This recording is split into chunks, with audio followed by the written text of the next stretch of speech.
But there's two things, and I'll go to them quickly.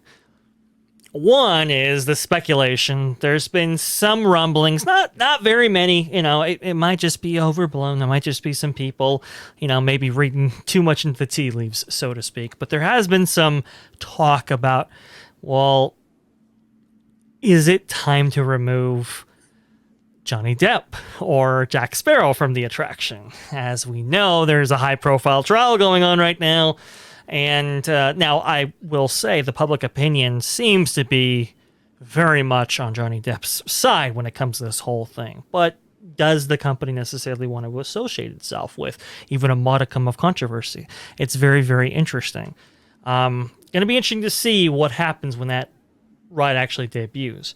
And the second thing is there's also some talks of maybe Disney's been doing some of the realignment of that queue area to allow for lightning lanes as part of Genie Plus.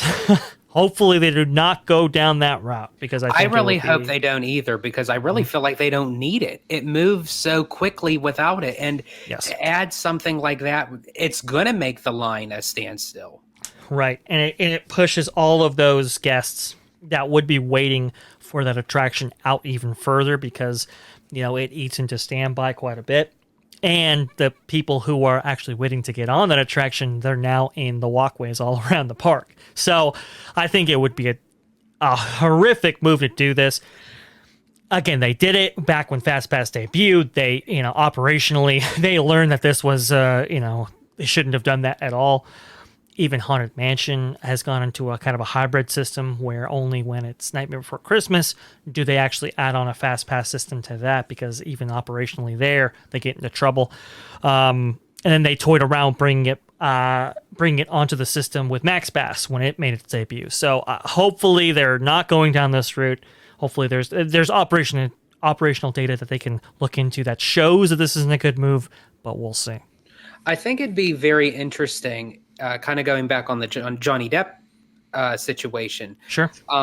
Because not only would it affect Disneyland's pirates, but it would also affect Walt Disney World's pirates. Potentially. And we haven't heard anything as of that yet, but it also incorporates everything that they have Jack Sparrow intertwined in those parks. I mean, he's kind of embedded in those parks. I mean, he has merchandise. You could see, his meet and greets. Yeah.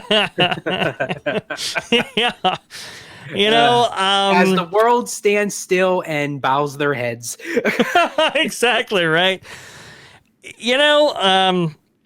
But also, it's a very interesting thing, because I don't even think DC's in a rush to add an Amber Heard animatronic to any of their attractions in their various Six Flags parks. But it's also for Fantasmic, because they have the pirate scene, World of Color. So there's a lot of sequences that hold the Pirates, but not even just the Pirates franchise, but it incorporates Johnny Depp as Jack Sparrow. So it makes me wonder, are they going to do it all at once? Or is this going to be the starting point by little that they're just going to kind of remove that character? It's possible. Look, we have heard a lot about some of the updates coming to Fantasmic over there in Walt Disney World, right? Apparently, they're taking out the Pocahontas segment that used to exist there. Pocahontas will still be part of that segment, but as part of a ensemble, if you will, of other characters during that moment, which I think is... Just to hold your thought for a second, what I would have done was remove the Pocahontas theme and sort of how she kind of stands on the mountain, like on the opposite side of John Smith. Sure. I would literally just put Amber Heard and Brie Larson right there, and it's like, call it a day. There you go, right? That's not going to be controversial at all, George. I'm so glad you offered that for our viewers. Be kind in the comments, y'all. Be kind. But listen, I mean, we've seen alterations to that segment. Well, where that segment exists in our version of Fantasmic that we really haven't heard much about, we haven't heard much of the changes that are coming to our Fantasmic, if any, is with that Jack Sparrow segment, is with the Pirates of the Caribbean segment. So, maybe what happens with Fantasmic when it opens I believe on May 28th, if I'm not mistaken. Yes, May 28th.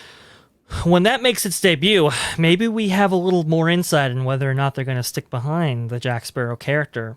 If we see that show debut over at Disneyland and that segment is in place, or maybe if it's not in place, maybe we could forecast what the direction for the company is regarding this character from that. So we'll see. Look, I'm not saying that these are the loudest rumors on earth. Right. They're not. But if worse comes to worse, they could always go back to the Peter Pan sequence. I wouldn't be too upset about that.